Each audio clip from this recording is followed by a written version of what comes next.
When creating or watching a dance performance, it is common to use separate movements that compose the performances at different levels of abstraction, from the single steps to the broad sections. Segmenting a performance means to find its basic components and annotate the boundaries, which are time instants that separate two segments. We design a tool to make these annotations as easy as possible. You can find the tool at the following link. In the current version, the survey has only been tested with the Google Chrome web browser. First, access. As you access, you may be asked to insert a user ID and a password. If so, please insert those provided by your contact at the WhoLoDancE project. The first page shows a list of performances, the genre of each performance, if any, and the amount of different segmentations you provided for each performance. Let's take the first performance into consideration. The main screen. Here we can see the performance. Please note that it can take a while before the performance is loaded. We can see there are 4 main areas. At the left, you can see the 3D visualization of the performance. You can rotate the 3D view of the performance by using the mouse's drag and drop option. Sometimes the dancer may go outside the area of visualization. To move the view, you can hold the CTRL key while using the mouse. If instead you need to zoom in and out, you can hold the Shift key while dragging the mouse up and down. If you need to reset the view to its default, click the right button of your mouse. At the bottom, you can control the execution of the performance through the player. The play button allows you to play and pause the execution. With the stop button, you pause the execution and make it start from the beginning. The 2 small buttons allow you to seek the execution with a higher precision, going forward and backward 1 frame at a time. There is then the progress bar, which shows you the progress of the performance. The little circle below the cursor can be moved in order to skim to any point of the performance. The other 2 areas are the segmentation table, to list the segments, and the buttons to save new segmentations or load new segments. To use them, we need to create a first set of segments. Let's start to segment our performance. For example, suppose we want to identify the instant when the T-pose finishes and the actual performance begins. We find it using the cursor in the progress bar, refine the instant using the small buttons to skim by frame, and when we think this is the moment, we hit the space key. We just created a new boundary. Let's see what happened. First, in the progress bar, now we can clearly see the 2 segments, one before and one after the boundary. A small triangle identifies the position of the boundary. Second, the table has now a new row corresponding to the boundary. The first column says the time instant of the boundary. Then there is a column for the possible name of the boundary, and a last column to modify and delete the segment. We'll see those in a bit. Lastly, if we now play the performance again, we can see that the dance avatar changes its color when the boundary occurs according to the color of the corresponding segment in the progress bar. This allows an annotator to watch the segmentation just focusing at the performance, and the colors are chosen to have a change also in brightness, so people affected by color blindness will also see the change. Let's change a new segment for the moment when the dancer starts clapping the hands. We start the execution and press space when it starts clapping the hands. Let's make some order here. We know that the first segment indicates the ending of the T-pose, while the second segment corresponds to the beginning of the clapping. We can assign a name for each boundary to specify. Double-click on the column Name, type the name you want to assign, and click the return key. It's that simple. Since we are here, we can also assign a name for the whole segmentation. Say, my first segmentation.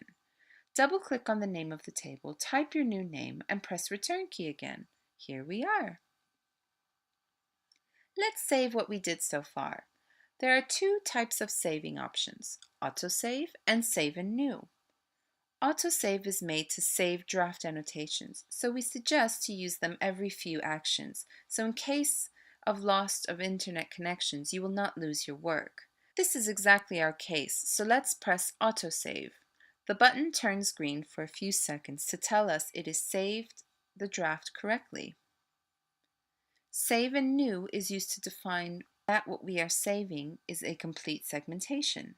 As a matter of fact, we need annotations related to the complete performance. Let's test the saving options. Just reload this page. You can see now we have again an empty annotation. Now, let's press the Load button. We can see a list of previous segmentations, and here it is the most recent. Let's click on it and we can restore our work. Now suppose we are not satisfied with the position of one boundary and we want to change its position. This can be done easily. First, select the boundary you want to modify by clicking either on the triangle or in the Time cell. The corresponding boundary is highlighted both on the table and on the progress bar.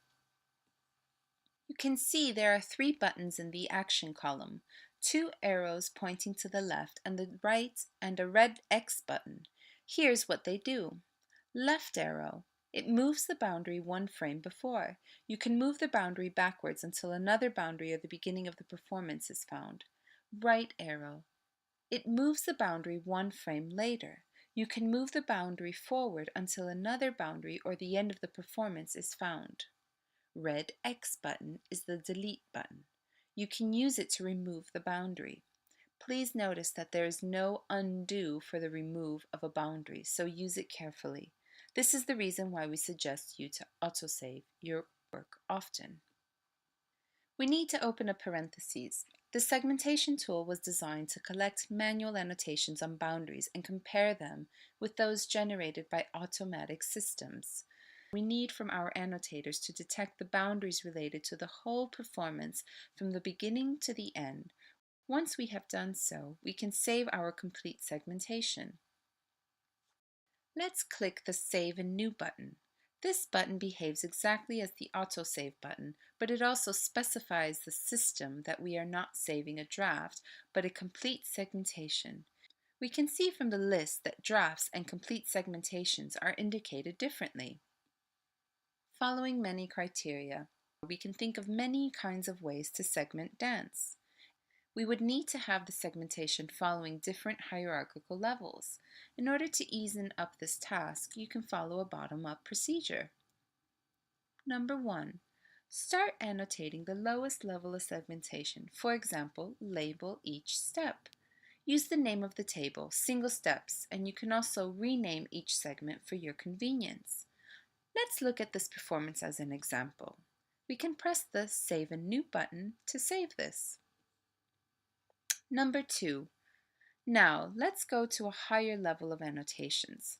Let's change the name of the table to something like Grouped Steps and remove all the boundaries related to the single steps that should be grouped together.